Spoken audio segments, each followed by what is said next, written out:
Alright guys, TacticalRab back again today. I hope you're all doing well and enjoying your day so far. And despite the Stage 5 major beginning tomorrow, it's not all sunshine and rainbows as far as preparation goes for the event. The pros are not particularly happy about the monitors that they are still using seemingly for this upcoming LAN event, but also the casters apparently not in attendance. Intriguing your thoughts in the comment section below. Like if you guys enjoyed the video, subscribe if you are new as always, I greatly appreciate it. Already upside the channel, thank you very much indeed for doing that. First of all, wanted to dive into this, the Stage 5 viewership, peaked at 85,000 viewers, of course you guys may well remember from that game Atlanta FaZe versus OpTic. You can see all the top 5 of the OpTic games run against New York, against Los Angeles Thieves, against London, against Paris. You got this chart as well, which shows the most popular teams of the stage. I imagine these are teams a bit boosted as well, because they played up against the OpTic Chicago. That's just how it is, honestly, at this point. But look, still, they've got the bye right in the winners bracket of the major, so they're at very least going to make it to Saturday. If they win one single game, they're going to be top 3, which will be their best placing this entire season, which is pretty crazy to think about. So at least, if they win one game of the winners bracket, they get to the winners finals, guaranteed top 3. That wouldn't be bad going at all for this team, but of course they've got far greater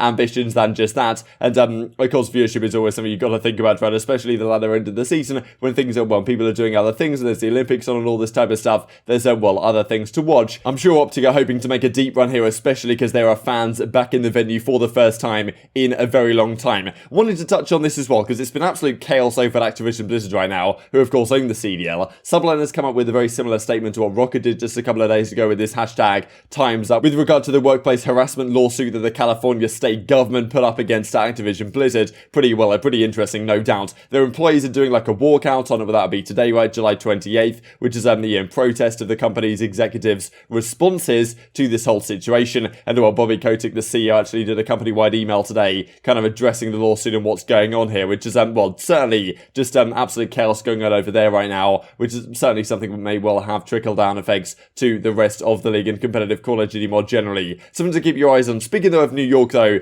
Texas Heat got me. So Diamond God did indeed make it to the States, did make it to Texas, which of course is good news for the subliners, I suppose. They didn't have to get a substitute in again or work through the loopholes, because there was some discussion that Zuma was like, look, if you need me to go in for whatever reason, I can make it work, or whether they have to get another substitute or something. But of course, the rosters are locked, right, technically. So with Clayster on the bench and off to Cancun or whatever recovering, then they'd have needed someone else if Diamond couldn't get out of the States in a kind of similar situation to what happened to with the Seam, where the whole issue's kicked off. Now, of course, subliners have a fair bit to prove, right, I think. Like, they want to prove that Clayster was wrong to leave their team, but they're going to have a difficult time. They're starting in the losers brackets. They first play Los Angeles Guerrillas down there. If they win that, they play the Florida Mutineers. So already it's not so easy for subliners to make some sort of run, but maybe they can make something happen, even though, they obviously got bodied by FaZe, but that's FaZe, I suppose, at the end of the day. So, of course, look, just a couple of days' time now, everything is going to kick off. Fans are going to be back in the venue tomorrow. I'm pretty sure it officially begins. CDL hasn't really been talking about it too much, but yeah, I looked on the website and yes, 29th of July, it does indeed kick off on the Thursday, and then Friday, Saturday, Sunday, as it tends to be, all that good stuff, in the same venue that it's going to be before. The World Championship is going to be in Los Angeles, and I know there's been some talk about what restrictions could potentially come into place over there, so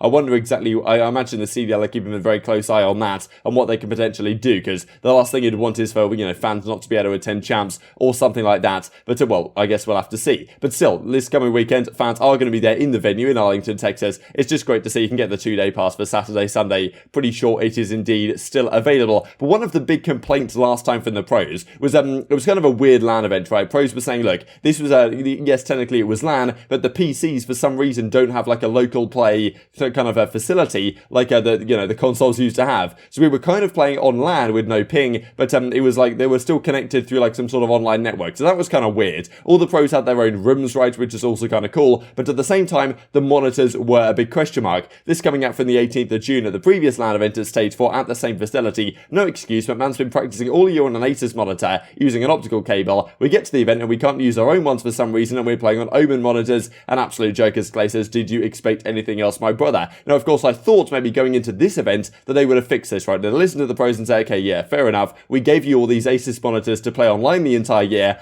and now you turn up to our LAN event and we've got different monitors. Of course, that might not seem seem like the biggest deal in the world, and maybe, you know, some people say the Open monitors are better than the Asus ones or whatever, but still, it's about, okay, you don't exactly know how to use it on all the color correction settings, and, you know, the types of stuff that you can do in the settings that you usually play on. It's just not the ideal situation to have to turn up to an event and play on a different equipment than you are used to, and definitely going to throw some people off, most certainly, of course, even though the results of the event were pretty much along a similar line. Now, Scump's on stream yesterday saying, well, effectively a very similar thing. I imagine they've been playing back on their Asus monitors for the entirety of the online stage 5, and now they're going to the major, and they're going to have to use different ones again. So Scump's like, look, you know, hang on a second here, lads, I'm just playing on this new monitor to try and get used to it ahead of the major, which is really something that I shouldn't have to do. Boy, you're shooting like that? Yeah, where I'm actually getting used to a monitor that we're using at the major because they don't have the right monitors for us at the major.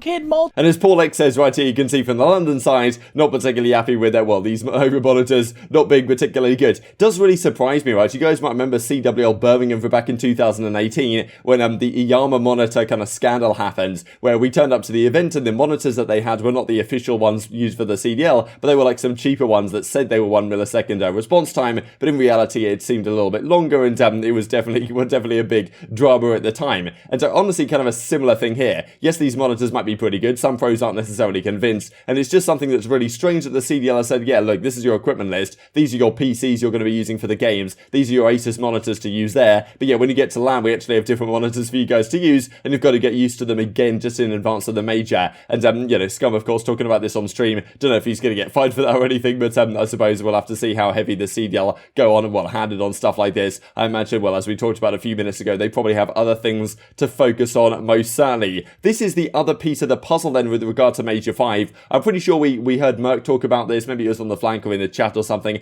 quite a few weeks ago now, but still, Maven comes out with it on stream last night and says, yes, look, the casters will not be at LAN because of some logistical issues, which is really surprising to me and very strange. I don't understand why this shouldn't be the case, right? All the fans are going to be in attendance. There's going to be like, I don't know how many exactly there's going to be, but probably 1,500, at least 1,000 fans, right? Which is a pretty substantial number, but yet the casters aren't going to be there, which is really strange. I don't know if this is a decision for, I guess it's a decision for the CDL, right? Because I'm sure the casters would love to be there, especially a guy like Maven. Like, I feel like Maven, it's not like he's a bad caster or anything online, but I think he really does elevate his performance, and I think when there's a crowd there, like, that's when, like, Maven is just the best Call of Duty caster. When there's a crowd and, well, everyone's getting hyped or whatever, that's what Maven does best. So it's a real shame, I think, not to have them there, especially because you then have all the other issues that come as a result of this, right? You get, okay, because they're not in the venue, that means it's going to be more difficult to, well, sync up all the audio and stuff, and you get all the issues about this entire season online, and, well, then, like, how is LAN particularly different, right? This was the problem for me, really, with, the Stage 4 major, at least, kind of, okay, yes, it was on LAN, but it didn't really feel like it was on LAN too much, because the setup that they had for the casters, and the analyst desk and everything was exactly the same. It was all green screened online stuff. There was no desk there in the venue. It just felt like another, like, online matches, even though they were playing on LAN, because nothing changed in terms of the production side, really, from, well, from online to LAN. And it's kind of the same thing here, right? The casters are still at home. And it's additionally frustrating because, of course, we want them to be at the World Championships, no doubt. I'm sure that will be the case, most certainly. But, well, we can at least hope.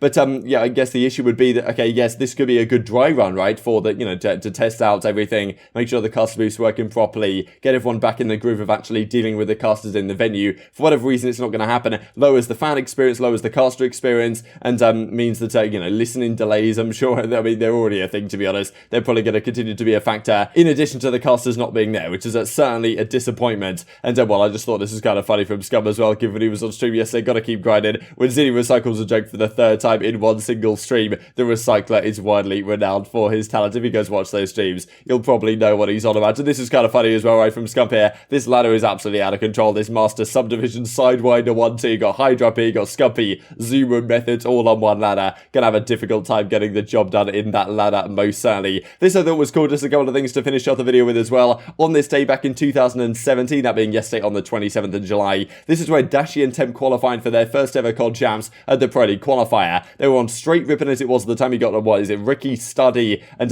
you know, Temp and Dashy right here. This is Dashy's, like, first ever event pretty much on LAN. He was talked about a lot that season, playing with, like, Charles with ILLey and stuff in the S&D scene, and this game was pretty ridiculous. He dropped 17 kills in one of the Search and Destroys. What is this? Is it Crusher Search and Destroy? Envoy turn well helped them win this one and helped straight whip in qualify. Pretty disgusting here. I mean, wow, what a weapon the K-bar was. I didn't particularly like it at the time, but yeah, people who are good with it could certainly absolutely fry. Dashy drops her 17-3 in this game against aMeZy right here. Diabolic. Wow, Sender actually on the other team. Now the coach of Dashy over at the OpTic Chicago side. Pretty interesting. And well, just to finish off with this from CDL memes, this team is taking down FaZe no problem. Fire. Doug said to Martin, Anthony Ziddy and roster change JCap. I'm pretty sure someone said the reply, Coach Joey Dubsy as well, would round out a phenomenal team. But I your thoughts on all this stuff in the comment section below. Hope you guys enjoyed the video. If you did enjoy it, I'd greatly appreciate a like on the video. It really helps out the YouTube algorithm and you enjoyed this content. Other people like you may enjoy this content as well. And I've grown the competitive Call of Duty community. Thank you for watching as always. Take care. And I will see you next time. Here comes TacticalRab.